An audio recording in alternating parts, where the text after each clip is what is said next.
welcome to This Week on Main Street. I'm Chris Owens, Executive Director for Noblesville Main Street. Excuse me. And with me today, as always, Perry Williams, the President of our Board of Directors. It's been a couple weeks since we've been on the air together, but no shortage of events and no shortage of activities. Absolutely, and let's get started here because you just finished up a great event downtown. So let's talk a little bit about the chocolate. Yeah, trail. let's give credit where it's due. Denise Hunt from our Board of Directors really took the bull by the horns on that event and served as the chair. We had 12 of our restaurants and retailers in downtown take part in it this past Friday night. It was the Chocolate Trail, and it was Friday, September 2nd. I was off for the evening, so I don't really want to take credit for anything. I want to give credit where it's due. We actually decided in committee to move the Chocolate Trail from what had been a Thursday night event with the Thursday market and moved it to the first Friday in September when we already had a jazz concert scheduled. And Denise did a phenomenal job. I don't think we could have asked for better weather. We had a beautiful evening the night before at our final Meals for the Market series. Where Chef Rick featured lamb and a really, really good apple pie. I'm telling you, I was at that event and it was outstanding. I tell you, if you didn't get to do it this year, you better sign up early for next year when we roll it out because it is a great event. And you're not supposed to eat that apple pie. Well, I make exceptions. I did too, though. Try to support our vendors whenever possible. Yeah. And it was that good. was good, though. So we are entering into discussions about how we expand the event. Is that number of seating capacity? That's probably unlikely because of the chance of rain and how we can kind of adjust. Unfortunately, that's been too much of the discussion this year is how we account for and adjust when rain and inclement weather come into the picture. But there may be the opportunity. I think we'll probably, as we do ticket sales, do kind of a season ticket, if you will, where you buy a certain number of seats up to a capacity for the entire series. Does that isolate a few people? Yes, but from a management standpoint, that puts us where we need to be, and there's also the possibility that we'll add a few events or maybe a different seating. So, Meals for the Market was wonderful, and then like you said, record crowd for the Chocolate Trail. So just to put it in perspective, with those 12 merchants and restaurants downtown, we run actually this year we produced 350 of the passports of the maps. Those were gone, I think Denise said, by 7:30, 7:45. The event started at 5 p.m. and it was promoted while supplies last. I know there was some concern about folks showing up later into the night. Well, that's the idea, right? That's part of a rolling event, yeah.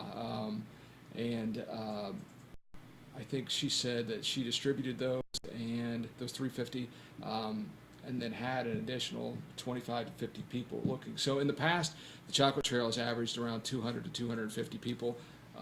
Roughly, we estimate this year 375 to 400. That's probably a little conservative. I had at least one shop owner downtown tell me they had a counter going and they had 500 people in on that Friday evening. Plus, I know you've got stories from other board members. Shauna Metzger with Little Bloomers said that the demand for Friday carried over into Saturday as well. Yeah, and I heard that from a couple of store owners downtown that mentioned that it was a carryover because they come back in on Saturday and said, hey, it was so busy on Friday night, so we decided to come back downtown. And one of the unique things that I know that happened on that same night is we blended the retail stores and the restaurants. Both were booming. Yep. Okay, because it was a Friday night, so a lot of people go and eat on a Friday night anyway, so it was a large crowd. It was busy downtown really the entire weekend. We were through on Saturday morning, obviously to go down to the farmers market, and a huge crowd out there. We weren't really sure, some holiday weekends are a little off. That was not the case.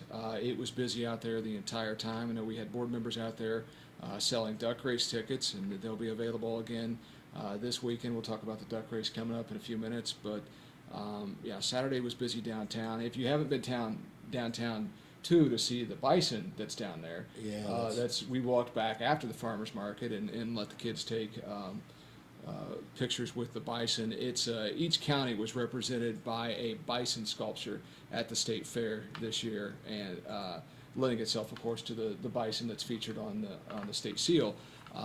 So the Hamilton County bison, if you will, is actually out in front of the old sheriff's residence and the historical society there.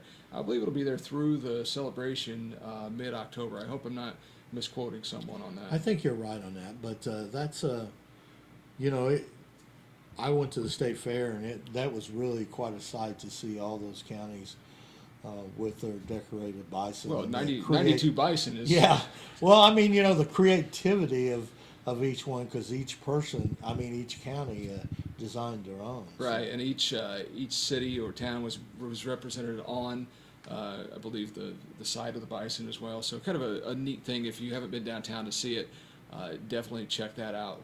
Well, last weekend was good, but got into the holiday, and now we're talking about a busy week ahead here, and it's the annual White River Celebration and Duck Race coming up this Saturday, the 10th. That will kick off, weather permitting, at 3 p.m. in the parking lot next to Courtney's Kitchen. We'll have Logan Street shut down, the bridge from State Road 19 east to 8th Street there. And the festival itself runs from 3 to 7 p.m. The duck race will happen a little bit after 5 p.m. and we'll have entertainment out there, activities for the kids with nickel plate arts and a few education stations to learn a little bit more about the river and activities on it, supplied by Tim Stottlemyre from the city of Noblesville. And then, like I said, Gene Ott will be on stage. He will actually call the duck race. Need to say thank you to our duck race sponsors this year, Adler, Tessner, and Whalen, as well as Summers Plumbing, Heating, and Cooling, and Industrial Dielectrics. All three of them have been great partners to work with. Courtney's will have a little bit of a limited menu outside as far as the beer garden and what they're offering, but a full menu inside that they're willing to bring outside to you if you place your order. So what's forcing a little bit of the change in this event, there are actually several factors. So you'll notice that we won't be releasing the ducks from the train bridge this year, and we'll be issuing a statement to local media about that coming up hopefully by the end of the day if my schedule allows. That change is due to some of the operating challenges with the Transportation Museum. Not something we haven't, figured that we can work around. So the actual way we're going to deploy the ducks is still kind of top secret at this point. But rest assured, we're ready to move 2,000 to 3,000 ducks at this point. They'll race south on the White River to the Logan Street Bridge. We've got Rick Russell and the fire department helping us out there, using this as a way to do some advocacy for them, but also help us to secure those ducks once they cross the finish line. There is a $1,000 grand prize this year and three $500 sub prizes as well. And then we have a few gift cards to local restaurants, Courtney's, Sid's, and others that we'll give away as well. So our planning committee met yesterday, and as we always do, looking ahead at the forecast. Unfortunately, it's not a favorable one at this point, but if we have to make a call, we hope to be able to do that on Friday due to several conditions, including not only the rain that we're expecting tomorrow and Thursday, potentially the effect that will have on the level and safety of the river, putting volunteers down in there. We certainly don't want anyone to be at risk.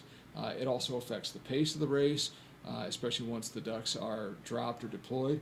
We want to make sure that we secure as many of them from an environmental standpoint as possible. And then obviously just from a sheer weather standpoint, lightning forces cancellation most of the time. And you hate to have to talk about that stuff when it comes to an event, but I think it's reality. Exactly. So if there is a decision to be made, I should just say for general updates, there's an event page on our Facebook page.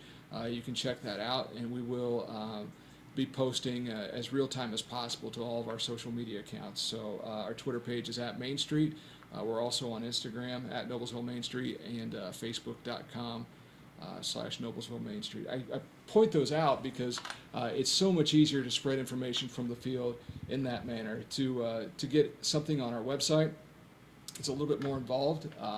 that's over my head technology-wise, so I have to bring in somebody who's smarter than me and delay the process, whereas I have managed to figure out Facebook at this point. So if a decision has to be made, please don't call our office. Watch our social media channels. And again, if something has to happen, we'll do our best to alert local media as well. So we'll see what the duck race turns out to be like. It's still going to be a good day. Tickets are available for $5 a piece, and those will go up through Thursday. 4 retail locations right now. I should say 5. You can stop by our office at the Visitor Center and talk to Kristen. She can get you a ticket or 100 tickets if you'd like. Our board members have them. If you'd like to see a listing of who's on our board, feel free to visit our website, noblesvillemainstreet.org, or contact Perry individually because Perry still has tickets Absolutely. to sell. And then there are 4 other retail locations in downtown Noblesville: A Corner Cottage, Logan Village Mall, Courtney's Kitchen, and Noble Coffee and Tea. So still some options to get out there. I know we had a big purchase from Summers Plumbing, Heating, and Cooling, and I appreciate them and their support this event. They'll have one of their vehicles on site and some other signage. So we're trying to be diligent and create a safe event, but also create a fun event. And it's been probably a little bit more challenging this year than in years past, but we certainly appreciate all the support and are looking forward to a good day on Saturday. Of course, the farmers market will be open that morning, and tickets will be available there. Are you going to be at the market that morning? I was scheduled for last weekend, so I have pretty much sold all of my tickets. But Well, we'll in get fact, you I'm more. gonna get another vote today. No pressure. So I will have tickets. Keep that in mind. I will have tickets. So. And then as we set up for the event, we'll have tickets available at the Noblesville Main Street tents out by Courtney's Kitchen. So after the duck race, it doesn't really slow down too much. Seems like this time of year we enter into all types of fall events, and looking forward to one of the great events in Noblesville put on by the Preservation Alliance next Saturday, the 17th, from 10 a.m. to 5 p.m. It's the tour of historic homes, and some great properties on there this year. Looking forward to see if I can get out to be a part of that. But we also have an event downtown to kind of coincide with that, and it's our Fall Old Mill Festival. It'll take place from 9 a.m. to 4 p.m. on 9th Street, and all kinds of vintage goods, some antiques and handmade things out there. So it'll be a nice time, and again, that's 9 a.m. to 4 p.m. As a side note to that, a local group called the Silver Notes will perform on the northwest corner of the courthouse lawn, and that'll be, I believe, from 1 to 3 p.m. So a good reason to come downtown Noblesville and make a day of it next Saturday the 17th. And then after that, we start to roll into our big list of fall events. We've got a planning meeting coming up for the holiday events and Christmas parade. That's this Friday morning, and that parade application is available on our website. Plus, we have scarecrow forms available. I know that's always one of your favorite days. I told somebody the other day, I said, Perry and I really enjoy going out and putting up the scarecrows. A month later, when you go back to take them down and they're a little smelly and waterlogged, it's a little bit more challenging. The weather's a little bit more challenging. It is, but so it's not quite as much fun taking them down, but it's an absolute ball to do that, and it's unbelievable. Chris and I putting them up. And normally Elena helps us, but with the community, they'll stop and they'll look at them and stuff, and so it gives us an opportunity to have conversation with our people downtown. So. I already bought an industrial size bag of zip ties this year. All right, so we're good to go. It's neat to see that repurposed and shared across social media too. People will find their favorites. Hopefully they tag Main Street in the post so that it just kind of perpetuates what we're doing. But that brings me to another point. We were fortunate enough earlier this year to receive or actually last year, receive a grant from Hamilton County Tourism and the state of Indiana to help celebrate the bicentennial. And they asked us for a concept. The concept we pitched was a then and now video. So in the 200-year history of Indiana, Noblesville was platted in 1823. So we'll be staring our own bicentennial in the face in just a few years. But as part of the state celebration, and the project that we pitched, we wanted to highlight some of the commercial properties in downtown Noblesville, really show kind of the facade of what it used to be, but then tell the story of what it is now. Show some of the work that's been done, through the city of Noblesville and the facade restoration program, facade grant program, that they and Main Street help administer. So we worked with Deliberate Media and Hamilton County Tourism on this video over the summer. We did our final shots for the video in July, and very warm shots, I might add. But then we received the finished product last week, and we're able to release it on Friday morning via our Facebook page. And in that time, ballpark numbers are over 96,000 folks have been reached by this video. I believe 25,000 views, actual full-length views of the video, and over 400 shares, right around 400 comments or interactions. It has been a tremendous response. Oh, and it's a great video. Deliberate Media and yourself being the star of the show did a great job with the video, and I think it's a piece of work that we should be very, very proud of.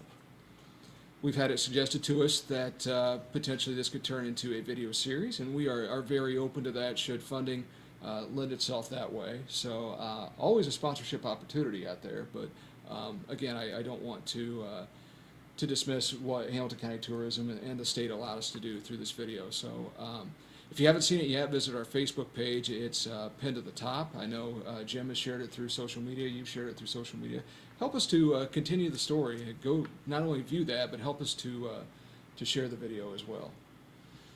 So Bicentennial is coming up. The torch run. The torch has made its way through, or will be making its way through the state. And the Hamilton County portion of that is coming up on Thursday, October 13th.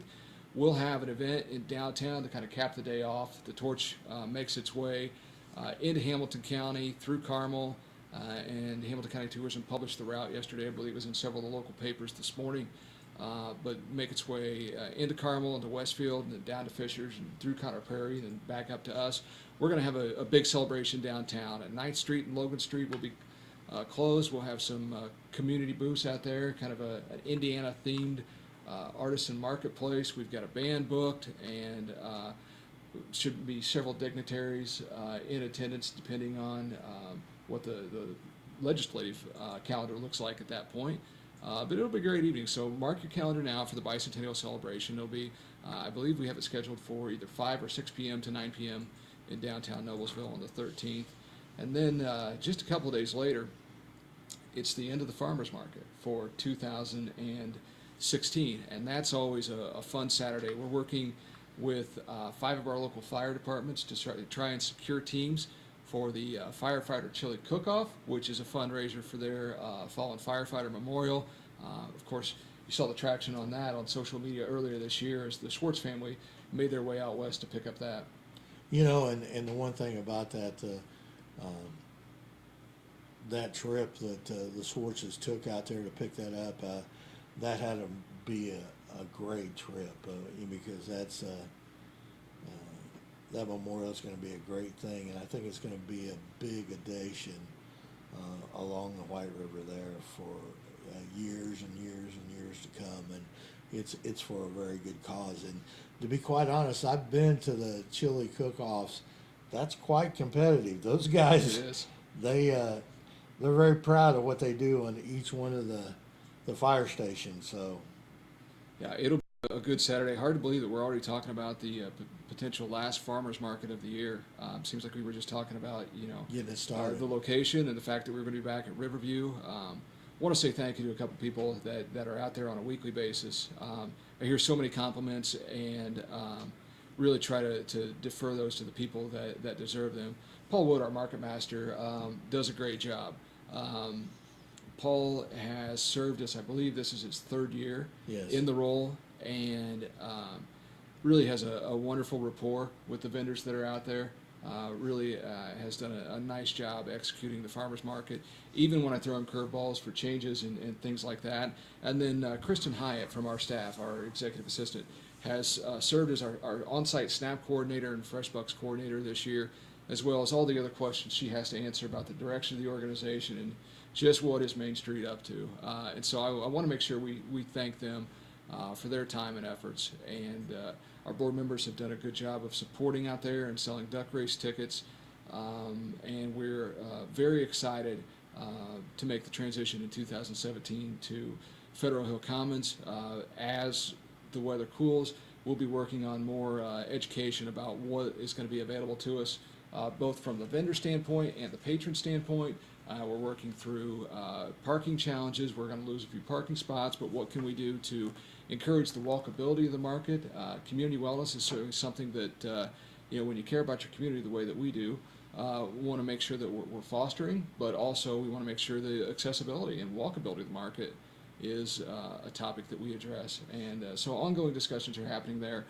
Deputy Mayor Steve Cook has been wonderful to work with and try to help, perpetuate that discussion. Keeping the ball moving forward, making sure we're thinking progressively but thinking safely at the same time. And the one thing about it, Vice Mayor Cook did a great job in the Hamilton County Reporter writing the article about Federal Hill Commons and all the things to look forward to. And I know people don't see the big picture right now, but there are plans on being made as we speak here, that we'll have within a 5-minute walking distance around 1,200 parking spots. Well, I think that was the big point, was this is really going to be a catalyst for development on the west side of the river, and we've already seen that through what Blue Sky has done. They're working at a rapid pace on that building, as well as Riverview and their planned expansion. Riverview has been such a wonderful host for us over the last few years. It's going to be a little bit different to not be there, but we're looking forward to see how they continue to grow in our community. I do want to mention, we talked about the increased demand for parking out there. They have made some preparations out there for dirt that they're going to need for their expansion project in the south portion of the parking lot where we're currently located in that overflow lot. But they didn't do that without opening up other options for us. And so there is a outpatient overflow lot just to the west of what I would call the main entrance. If you go one entrance further to the west and make that left or right hand turn, depending on if you're westbound or eastbound, turn in there by the retaining wall, and the first right hand turn you can make is into that overflow lot. So there's additional parking there.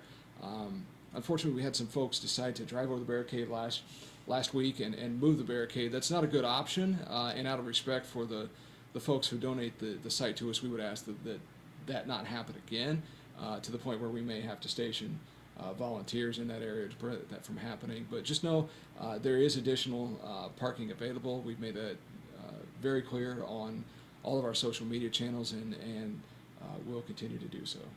Absolutely, and I for one, being around for a while and having a main street down south for a period of time, the one thing I don't think the community realize what the amphitheater is going to do for the stage and everything, what it's going to do for the city of Noblesville, because it's going to give us some great opportunity, and it's going to give our young people the opportunity to showcase some of their talents up there, because hopefully that stage is going to stay very, very busy. Well, I think the one thing that I want to point out too is not that this property wasn't developed to take events happening downtown and transport them. Now, there will be some events that do move as part of natural progression, like Shakespeare in the Park and some of those other things, but mostly that will be programmed with new events or complementary events to downtown. And Brandon Bennett and Mike Hoffmeister with Noblesville Parks have been great to work with and include us in not only the discussion, but the planning phase for what we need for the farmers market out there. So really looking forward to seeing that property continue to develop. And like I said, we'll do more vendor and patron education as we get a little closer to the opening of the market in May of 2017. And then finally, actually we're already through the entire show and I haven't mentioned it yet, we have rescheduled Beards and Brews for Saturday, October 29th. We had initially thought it would be better in the first week of October, and came up with some challenges for breweries, which is a big portion of the event. So we've kind of dropped back, decided to punt, and we'll have more information coming out about Beards and Brews, but that will be on Saturday, October 29th.